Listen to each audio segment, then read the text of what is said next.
मैं अनुशिखा और आप देख रहे हैं डीडी समाचार। खास मुलाकात की कड़ी में आज डीडी समाचार की टीम ग्राम पंचायत बाजापुरी पंचायत समिति जैतरण जिला पाली पहुंची है। वहीं सरपंच श्रीमती दर्शन कंवर, सरपंच प्रतिनिधि हिम्मत सिंह ने ग्राम पंचायत के विकास के बारे में सड़क व्यवस्था की गति को तेज करने की बात कही। आइए सुनते हैं उनकी जुबानी मनीराम भाटी के साथ। आज डीडी समाचार टीम पहुंची है ग्राम पंचायत बांजाकुड़ी में और यहाँ के सरपंच श्रीमती दशरथ कंवर उनसे बातचीत करेंगे खास मुद्दों पर, और उनके प्रतिनिधि हिम्मत सिंह जी वो भी हमारे पास हैं, उनसे भी बातचीत करेंगे। तो सरपंच साहब, सबसे पहले हमारे चैनल में आपका स्वागत है। नमस्कार सर।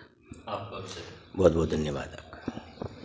तो सरपंच साहब, मुद्दे तो बहुत से हैं, लेकिन हमारा पहला मुद्दा जो है शिक्षा का है।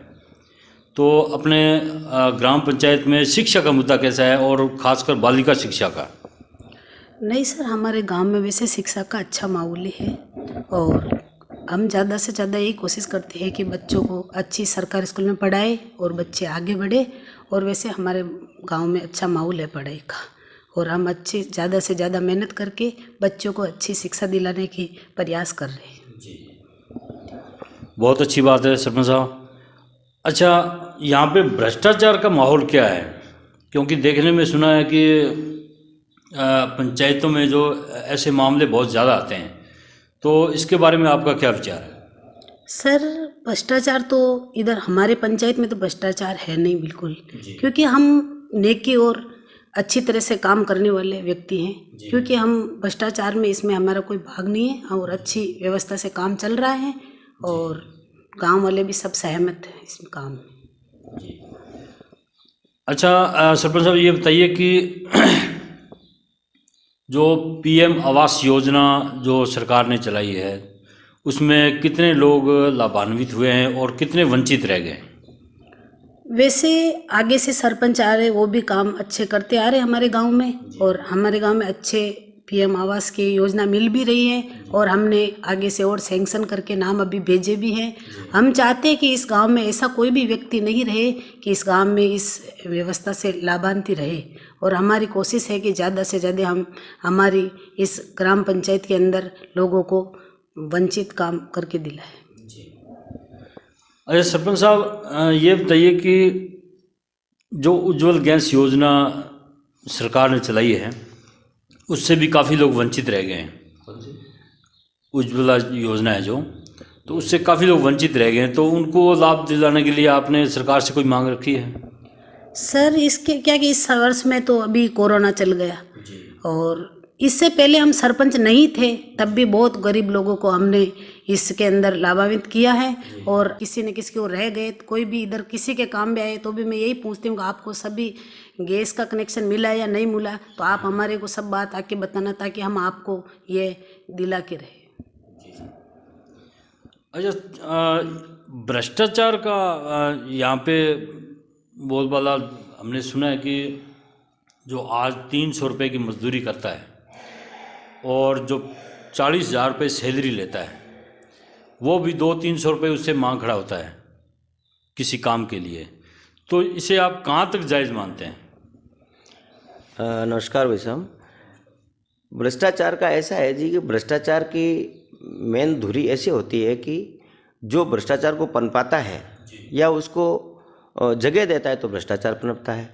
तो हमारे को जनता ने जिताया है, तो हम तो यही चाहते हैं कि भ्रष्टाचार नहीं हो, और जहाँ कहीं कहीं होता है, क्योंकि ये तो देश की भयंकर बीमारी है, इसमें सरकारें, केंद्र सरकारें सारी जुटी हुई है, लेकिन ये मिटेगा तभी कि जब अपन ज़मीन से इसका काम शुरू करेंगे। तो हम पूरा कोशिश करते हैं कि जो भी सरकारी योजनाओं में लाभान्वित होने वाले आदमी है, पीएम आवास योजना से हो, शौचालय से संबंधित हो, पेंशन योजना से संबंधित हो, व्यक्तिगत कार्य योजना से संबंधित हो, या गाँव के अंदर सैंक्शन होने वाले काम है उसके अंदर अच्छी गुणवत्ता हो, अच्छा उसकी मॉनिटरिंग हो, अच्छा काम हो, तो इसके अंदर कहीं पैसा देने की ज़रूरत ही नहीं पड़ती है। और वैसे सरकार ने, केंद्र सरकार ने और राज्य सरकार ने अच्छा प्रोसीजर बना रखा है कि पैसा सीधा उसके अकाउंट में जाता है। अकाउंट में तक पहुंचाना, उसको वहां तक पहुंचाना अपनी जिम्मेदारी है।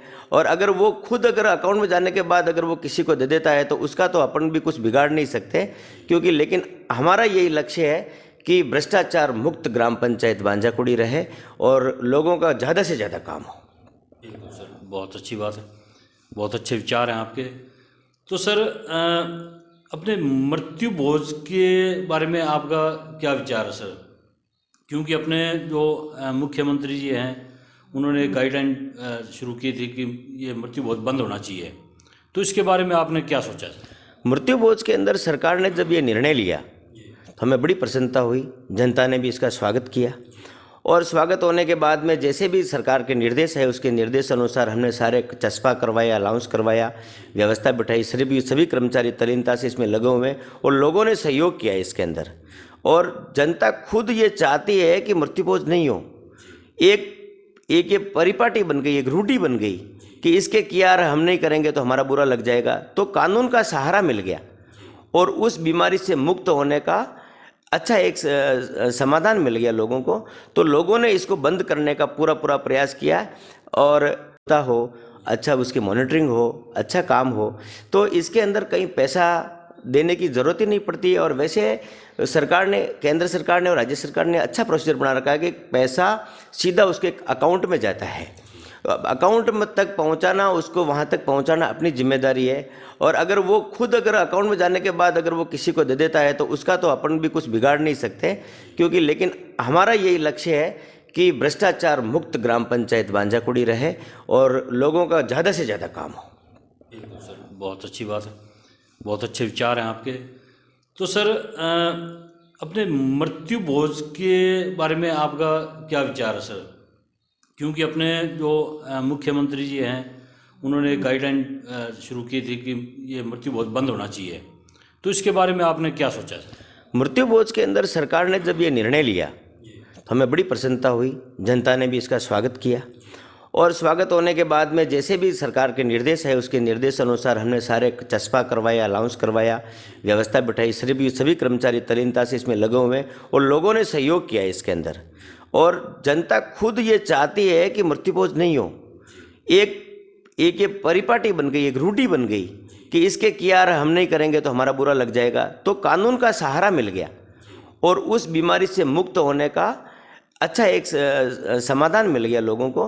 तो लोगों ने इसको बंद करने का पूरा प्रयास किया और लोग कर भी रहे हैं। और मुझे लगता है कि अगर सरकार इसके ऊपर और टाइटनेस करेगी और मजबूती करेगी तो ये धीरे धीरे, ये लंबी बीमारी है, कटने में थोड़ा समय लगेगा, मगर कोई आदमी अपने घर के बच्चों को बाहर कमाने के लिए भेजता है, वो वहाँ से मजदूरी करके पैसा इकट्ठा करते हैं और एक मृत्यु भोज के अंदर वो सारा पैसा स्वाह हो जाता है 2-3 दिन के अंदर। तो उस परिवार को बहुत बड़ी क्षति होती है। तो सरकार ने ये निर्णय लिया, 10 साल पीछे चला जाता है वो अपने इससे मकान से, अपने पेट की रोटी से और बच्चों की शिक्षा से, कपड़े से, सबसे वंचित रह जाता है। तो ये बहुत सराहनीय काम है। मैं इसमें श्रीमान माननीय अशोक जी गहलोत साहब का बहुत धन्यवाद करता हूँ। अच्छा सर, अपने गऊ को माता भी मानते हैं और आज सड़कों पर भटक रही है गऊ। तो सर किसान भी काफ़ी परेशान हैं, खेतों में घुस जाते हैं और सड़कों पे आ जाए तो एक्सीडेंट भी हो जाते हैं। तो सर इनके बारे में गऊ राज बचाने के लिए आपने क्या प्रयत्न किए हैं, क्या आपका प्रयास रहेगा सर? हमारे यहाँ श्री राम गौशाला करके गौशाला है यहाँ पर, जिसको गांव वालों ने पैसा इकट्ठा करके और गौशाला बनाई। 300 समथिंग गायों के। खास मुलाकात के कार्यक्रम में आज के लिए बस इतना ही। मिलते हैं आपसे खास मुलाकात के अगले कार्यक्रम में, तब तक के लिए देखते रहिए डीडी समाचार।